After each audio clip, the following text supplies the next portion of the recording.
Chronic granulomatous disease, abbreviated CGD, is an immunodeficiency characterized by a defect in NADPH oxidase, resulting in a failure to kill pathogens effectively. While CGD is high yield, it can be hard to keep it straight from the other immunodeficiencies. But take it easy. We've got you covered with our visual mnemonic for CGD. For this scene, we're headed down to the American South. That's right, down south to Grandma's. Like a true Southerner, Grandma's always sitting on the porch. You might even say that she is chronically sitting on the porch. By the way, this chronically sitting grandma is our recurring symbol for chronic granulomatous disease. You know, grandma for granulomatous in chronic granulomatous disease. Recall that granulomas are a histological finding describing a core with macrophages surrounded by lots of lymphocytes. Granulomas develop in the skin and lungs in CGD. And while the exact mechanism for granulomas is complicated, I like to think of it this way. In CGD, our immune system fails to kill pathogens, so we do the next best thing. Wall it up into a granuloma. We'll talk about why our body fails to kill pathogens next. Just sit tight. Another reason Grandma likes to sit on the porch, she needs a cane to get around. She keeps her cane handy for when she needs to get up. The cane here is our recurring symbol for immunodeficiency. You know, since immunodeficiency means a weakened immune system, and a cane is for a weakened person, like Grandma. We'll cover the details of how CGD weakens the immune system next. Hey Grandma, we've talked about this. You really got to stop smoking that pipe. Nicotine is already bad enough without that rusty old pipe. By the way, this lit, rusty nicotine pipe will remind you of the defective enzyme in CGD, NADPH oxidase. Get it? Nicotine for the nicotinamide in NAD, with the pipe for the letter P. Plus, this nicotine pipe is lit to help you remember that we're talking about NADPH, the high energy or lit form of NADP. Finally, this rust represents oxidase, since rust is just a form of oxidation, right? So Grandma smoking this rusty pipe is our symbol for NADPH oxidase, which is defective in CGD. So we know NADPH oxidase is implicated, but what does this enzyme do anyway? You should check out our video on the neutrophil respiratory burst for more, but here's the short version. NADPH oxidase is crucial in the respiratory burst of neutrophils, a process that creates reactive oxygen species to kill pathogens. Specifically, NADPH oxidase uses oxygen to create superoxide free radicals.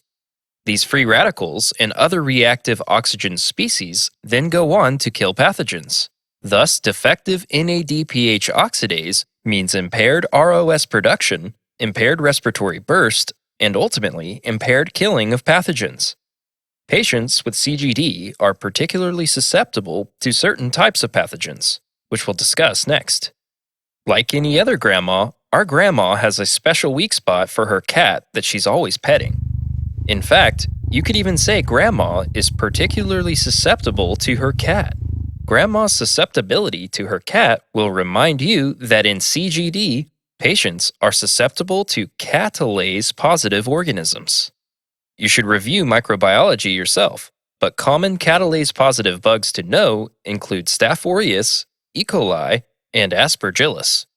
Now that we know people with CGD are susceptible to catalase-positive bugs, let's talk about why this happens. Recall that NADPH oxidase is just the first step of the respiratory burst, and the superoxide it makes is eventually turned into hydrogen peroxide and bleach, which are all toxic to pathogens. When people with CGD get infected by catalase-negative bugs, the host immune system can get its hands on a small amount of hydrogen peroxide made by mechanisms independent of NADPH oxidase, and use it to create reactive oxygen species to fight off the infection.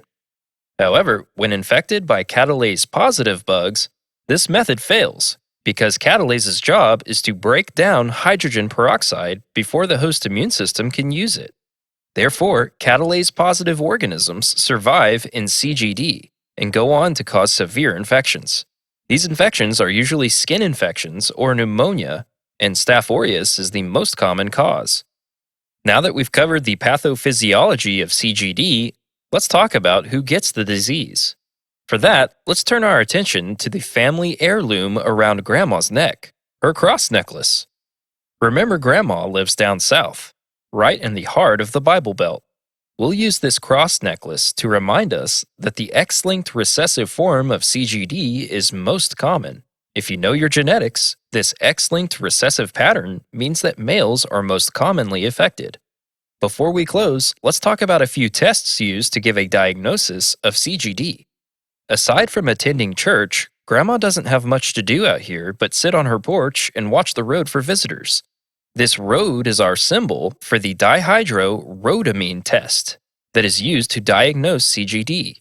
Dihydrorhodamine is oxidized by hydrogen peroxide to rhodamine, which is fluorescent.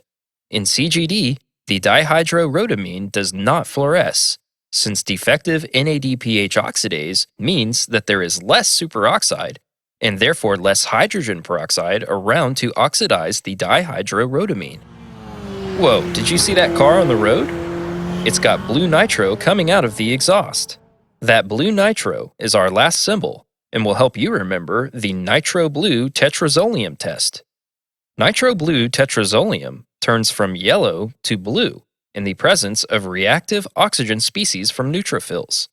In CGD, this test stays yellow since the neutrophils can't make oxygen radicals. While this test is older and not as frequently used as dihydrorhodamine today, you may still see it on test day as a way to diagnose CGD. Alright, we're done here.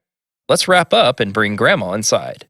Chronic granulomatous disease, or CGD, is an immunodeficiency that is caused by a defective NADPH oxidase. As a result, neutrophils cannot generate reactive oxygen species to effectively kill pathogens through their respiratory burst. Patients with CGD are particularly susceptible to catalase-positive pathogens, which include Staph aureus, E. coli, and Aspergillus. The most common form of CGD is X-linked recessive. Therefore, most CGD patients are male. The dihydrorhodamine and nitro-blue tetrazolium tests are used to diagnose CGD. And that's it. Let's see if that blue nitro guy wants to give us a ride back to town.